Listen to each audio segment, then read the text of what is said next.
I want you to find 10 to 15 minutes. That's it.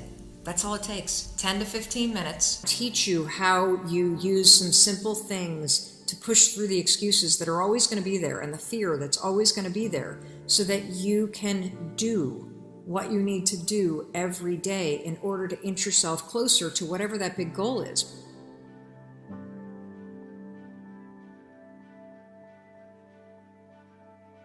How you start your morning determines how your day goes. That's right. How your morning starts determines how your day goes. There's so much research about productivity and happiness, and so many of you are focused on, what do I need to do? What do I need to do? How do I get more stuff done? And you get busier and busier and busier. And I want you to understand something. Being productive, being happy, being in control of your life, it has nothing to do with when you get up. It has everything to do with how you get up. And so a routine refresh is something that you have to do. You have to do it because you must have a morning routine. If you don't have a morning routine, your entire day will get hijacked. If you don't have a morning routine, you're going to wake up behind, you're going to wake up stressed out, you're going to wake up and make a major mistake, which is you're going to let the world come into your brain and set your priorities before you even put yourself first. And so a routine refresh is critical.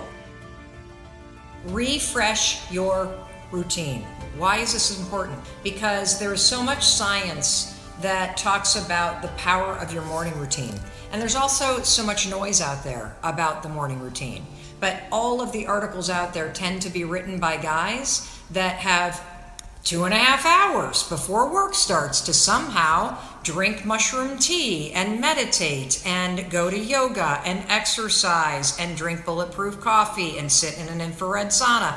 And I don't know what planet these people live on, but they clearly don't have children or a job they need to get to at 8 o'clock in the morning. I'm being realistic. I'm being realistic about the fact that you need a morning routine, but you need one that works for you.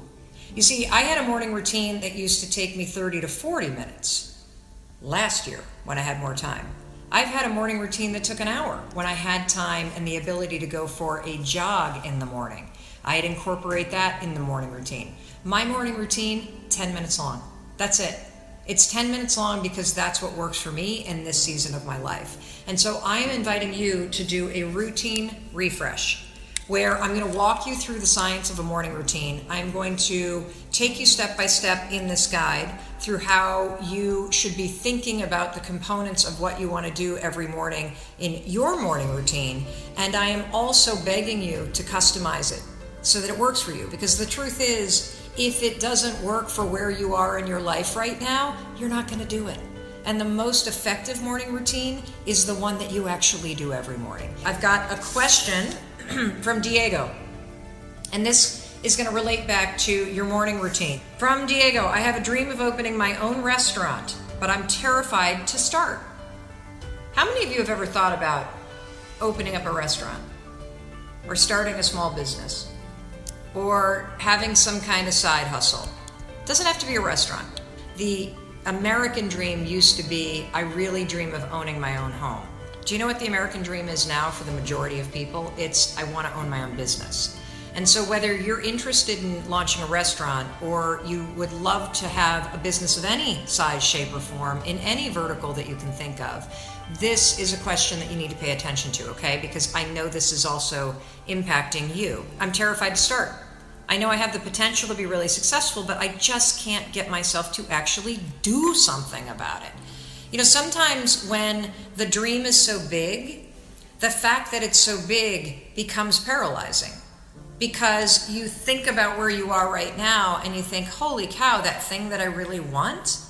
I don't even, how do you even start when the dream is so big? So here's what we're going to do today. We're going to shrink it down. I don't want you to think about opening a restaurant.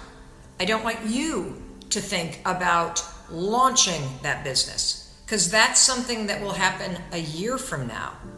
What I want you to think about is I want you to shrink your thinking. I want you to think about researching a restaurant. I want you to think about preparing to launch a restaurant. I want you to think about learning about launching a restaurant. Do you see how just saying, I want to learn about launching a restaurant changes how you feel versus, I'm launching a restaurant, which feels so big.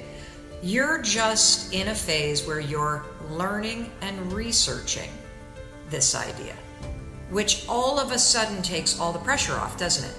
So that's number one. Let's shrink it. Let's not talk about launching it. Let's not talk about building it. Let's talk about researching and learning about it, okay? So that takes the pressure off. Then the next thing that I want you to do is I want you to focus on something that I talk about all the time.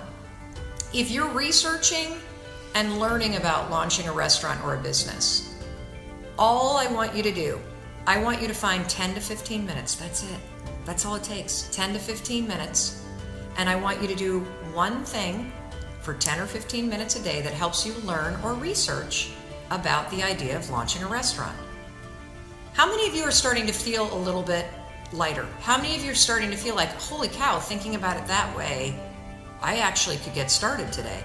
Making this smaller and making it something that I'm learning about rather than doing and launching and that somehow thinking about it differently frees up the ability to get started. I want you to do one small thing a day. So what could you do? You could read an article about somebody that launched a first-time restaurant.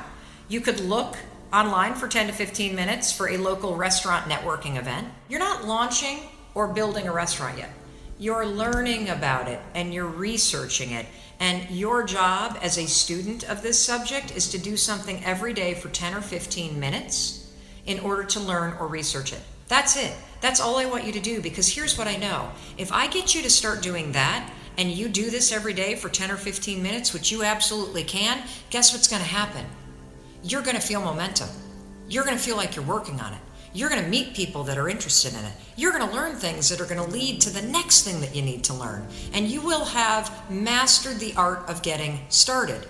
And by doing something a little bit every day, you're also going to master the art of continuing to keep going.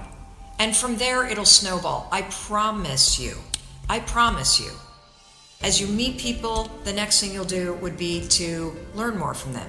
As you read and watch tutorials about people that have started restaurants, as you watch television programming about it, you're going to feel more inspired. You're going to start to see, I think I can do this. That's going to lead to the next thing. Trust me when I say it's all about the little progress you make every day. I want you to stop talking about launching it and building it, and I want you to shrink it back to I'm learning about it and researching it. That's number one.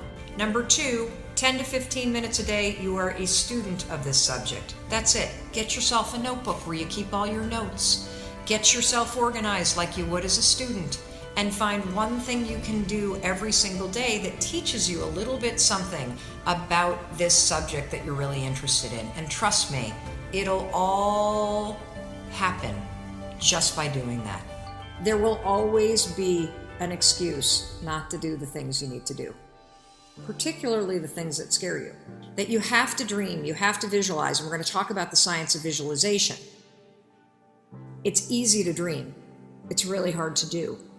And I want to teach you how you use some simple things to push through the excuses that are always going to be there and the fear that's always going to be there, so that you can do what you need to do every day in order to inch yourself closer to whatever that big goal is. What I want you to do is I want you to use a science-backed tool called visualization to your advantage. There's hard science around visualization, but I've noticed that most people only explain 50% of what you're supposed to do. But it's critical that you understand the two-step process of what you're going to do in terms of visualization. And that's this piece of visualization that everybody misses, that the science says is the most important. You can't just write down your goals. It won't work. You can't just put up a board with photos on it. It won't work. You have to do the second part, which is you have to imagine yourself taking the steps to get there, not the end goal. This is powerful research out of UCLA.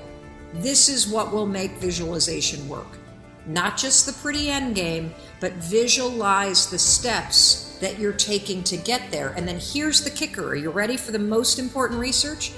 You've got to allow yourself to feel the emotions associated with it. You've got to make your visual board. It's a really powerful thing to do for sure. But then I want you to visualize yourself every day doing the steps leading up to it. This is research from UCLA. And I want you to allow yourself to feel the emotions. Feel the emotions that you will feel as you're doing those things. Feel pride. Feel excited.